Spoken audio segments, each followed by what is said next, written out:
Assalamualaikum warahmatullahi wabarakatuh. Alhamdulillah, para pemirsa, para pecinta, para pengikut channel YouTube MZT Malang Raya, kita semuanya diberikan kesempatan oleh Allah Ta'ala untuk bisa kembali lagi pada kajian-kajian kita, bisa berjumpa lagi pada pembahasan-pembahasan kita, terutama pada waktu-waktu yang penuh dengan barokah seperti saat ini, yang mana beberapa hari ke depan kita akan masuk pada bulan suci Ramadan. Mudah-mudahan kita senantiasa diberikan kesehatan oleh Allah Ta'ala untuk bisa masuk pada bulan Ramadan dalam kondisi yang sehat, dalam kondisi yang prima, sehingga kita tetap bersemangat untuk melakukan berbagai macam ketaatan-ketaatan kepada Allah, ketaatan-ketaatan kepada Rasulullah Shallallahu Alaihi Wasallam, dan mudah-mudahan ibadah-ibadah kita di bulan Ramadan nanti betul-betul diterima oleh Allah Ta'ala, dan dosa-dosa kita, orang tua kita, guru-guru kita semuanya, mudah-mudahan beliau semuanya diampuni dosa-dosanya oleh Allah Subhanahu wa Ta'ala. Kita keluar dari bulan Ramadan dalam kondisi seperti bayi yang baru dilahirkan, artinya sudah tidak memiliki dosa-dosa apapun juga. Amin ya rabbal alamin. Para pemirsa channel YouTube MZT Malang Raya dimanapun Anda berada, pada kesempatan kali ini merupakan edisi khusus menyambut datangnya bulan suci Ramadan, yaitu pembahasan kita tentang fiqhuz zakah, tentang bagaimana hukum-hukum, bagaimana ketentuan-ketentuan, sekaligus juga pembahasan tentang permasalahan-permasalahan terkait dengan ibadah zakat, yang mana pada umumnya masyarakat yang ada di sekitar kita, masyarakat dari negara Republik Indonesia Raya ini, pada umumnya melaksanakan zakat mal itu dilaksanakan pada bulan Ramadan. Terlebih lagi khususnya untuk melaksanakan ibadah zakat fitrah, yang itu akan dilaksanakan pada malam hari raya Idul Fitri, sehingga sebelum memasuki hari-hari yang seperti demikian, sebelum memasuki hitungan-hitungan yang seperti demikian, penting dan wajib bagi kita semuanya untuk mengerti, untuk memahami bagaimana aturan syariat Allah, bagaimana aturan syariat Rasulullah Shallallahu Alaihi Wasallam menerangkan, membahas tentang aturan-aturan dalam melaksanakan ibadah zakat, baik itu zakat mal atau zakat fitrah. Ini penting untuk kita pahami supaya apa? Supaya ibadah kita betul-betul menjadi ibadah yang diterima oleh Allah Subhanahu wa Ta'ala. Ibadah kita betul-betul menjadi ibadah yang dilandasi dan diiringi dengan ilmu. Mengingat Gusti Kanjeng Nabi Muhammad Shallallahu Alaihi Wasallam pernah mengingatkan kepada kita semuanya, yang mana beliau bersabda, Innallaha thayyibun, la yaqbalu illa thayyiban. Allah Subhanahu Wa Taala itu adalah zat yang maha thayyib, zat yang maha baik, dan Allah Taala tidak mau menerima amal-amal dari hamba-hambanya kecuali hanya amal-amal yang baik saja.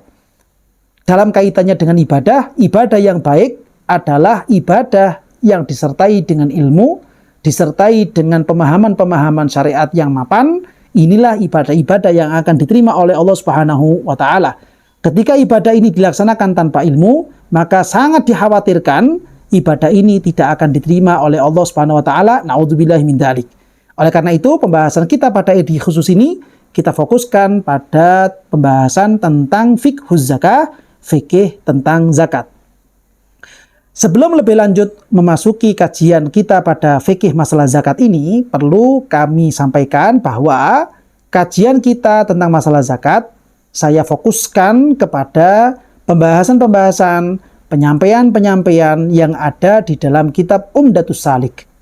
Yang mana kitab Umdatus Salik ini ditulis oleh beliau Al-Imam Ibnu Naqib Al-Misri, yang mana dengan kita mengkaji, memahami syariat ini melalui kitab beliau, mudah-mudahan kita semuanya bisa mendapatkan keberkahan dari penulis kitab ini, kita semuanya bisa mendapatkan madad dari Al-Imam Ibnu Naqib Al-Misri, sehingga hidup kita menjadi hidup yang barokah dengan barokahnya para ulama-ulama terdahulu yang telah terbukti hidupnya selamat dunia sampai akhirat. Mudah-mudahan keluarga kita diberkahi oleh Allah Ta'ala. Pembahasan kita melalui kitab Umdatus Salik ini, beliau Syekh Al-Imam Ibnu Naqib Al-Misri memberikan keterangan dalam masalah ini kitabuz zakah. Beliau menyampaikan tajibuz zakatu ala kulli hurrin muslimin. Zakat ini wajib dilakukan ya ala kulli hurrin muslimin, bagi setiap orang yang merdeka. Muslimin, bagi setiap orang yang muslim. Tamma milkuhu, yang memang benda-benda ini adalah hak milik dari si muslim merdeka tadi itu. Ala nisobin, yang mana harta ini sudah dianggap mencapai nisob. Haulan, telah mencapai 1 tahun. Nah, ini ketentuan utama kapan kita sebagai seorang muslim, kapan kita sebagai orang yang merdeka wajib untuk melaksanakan zakat. Harta itu memang hartanya dia sendiri, bukan harta titipan. Sekaligus juga harta ini sudah mencapai nisab, dan juga harta ini telah 1 tahun bersama kita. Ketika ini terpenuhi, maka kita sebagai muslim yang merdeka wajib untuk menunaikan zakat. Berarti zakat ini maksudnya adalah zakat mal. Zakat ini adalah zakat harta. Ketika kita memiliki harta yang sesuai ketentuan-ketentuan tadi kita sampaikan, telah kita bahas, maka kita wajib untuk melaksanakan zakat. Kita tidak perlu khawatir ketika harta kita ini kita zakatkan, kita keluarkan zakat dari harta kita. Kita tidak perlu khawatir kalau harta kita akan berkurang sehingga kemudian kita akan menjadi orang-orang yang jatuh miskin. Kita perlu paham sejak awal bahwa kenapa ibadah ini dinamakan dengan zakat. Karena zakat maknanya atau arti dari kata-kata zakat adalah tumbuh berkah. Harta ini maksudnya berarti bagaimana? Harta ini akan semakin tumbuh. Harta ini akan semakin berkah dengan cara kita keluarkan zakatnya.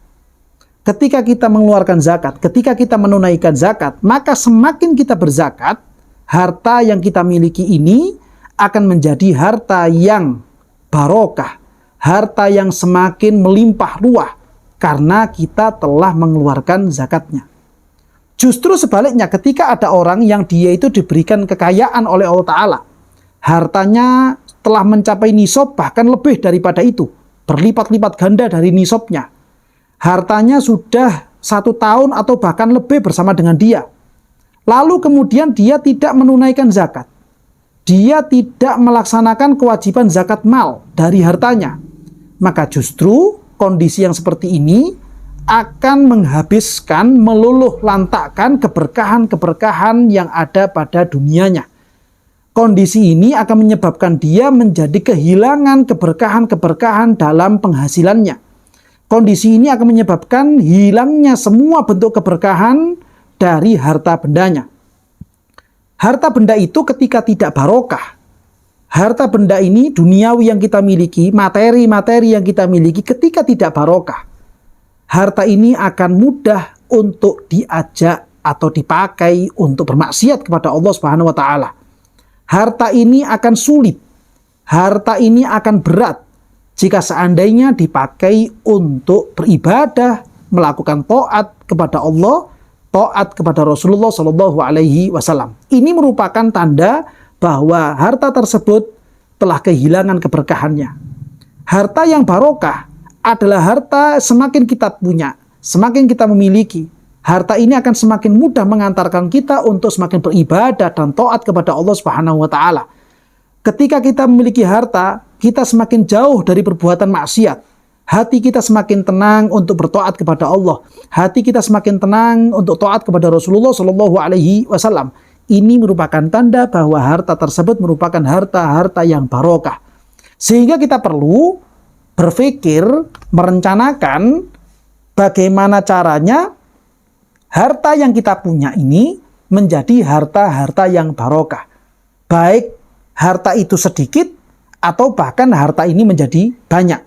Ketika sedikit, bagaimana kita berupaya harta sedikit ini menjadi harta barokah, yaitu dengan kita bisa mengatur harta yang sedikit ini, kita menjadi orang-orang yang semakin dekat kepada Allah. Ketika kita memiliki harta yang banyak, Bagaimana caranya harta yang banyak ini bisa mengantarkan kita untuk semakin dekat kepada Allah? Salah satu caranya adalah dengan cara melaksanakan kewajiban ibadah zakat. Muslim sudah, merdeka sudah, lalu kemudian memang harta itu adalah milik dia sendiri dan sudah mencapai nisab, dan harta itu juga sudah 1 tahun lebih bersama kita, maka wajib bagi kita, penting bagi kita untuk melaksanakan ibadah zakat.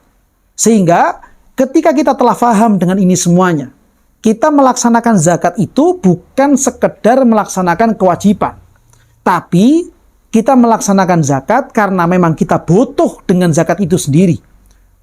Dengan harapan mudah-mudahan harta yang kita punya tidak menjadi bala kepada kita. Harta yang kita punya bukan malah menjadi musibah kepada diri kita sendiri.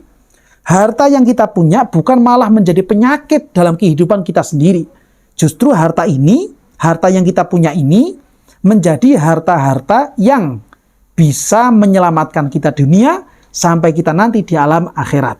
Ini penting untuk kita pahami supaya kita menjadi orang-orang yang dekat kepada Allah, terutama bagi siapapun di antara kita yang kebetulan diberikan rezeki melimpah oleh Allah Ta'ala, diberikan rezeki yang berlebih-lebih oleh Allah Subhanahu wa Ta'ala.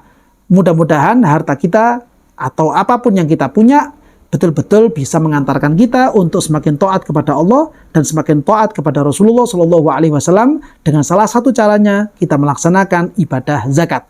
Inilah kiranya keterangan yang bisa kita kaji pada kesempatan kali ini.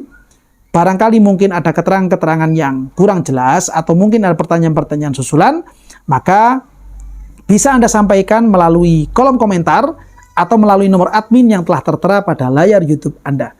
Mudah-mudahan kita semuanya senantiasa dijadikan sebagai orang-orang yang mudah untuk berbuat taat kepada Allah, baik fisiknya ataupun hartanya, menjadi orang-orang yang semakin dekat kepada Rasulullah Shallallahu Alaihi Wasallam, sehingga kita bisa menjadi orang-orang yang diridhoi oleh Allah Ta'ala di dunia sampai nanti di alam akhirat. Amin ya rabbal alamin.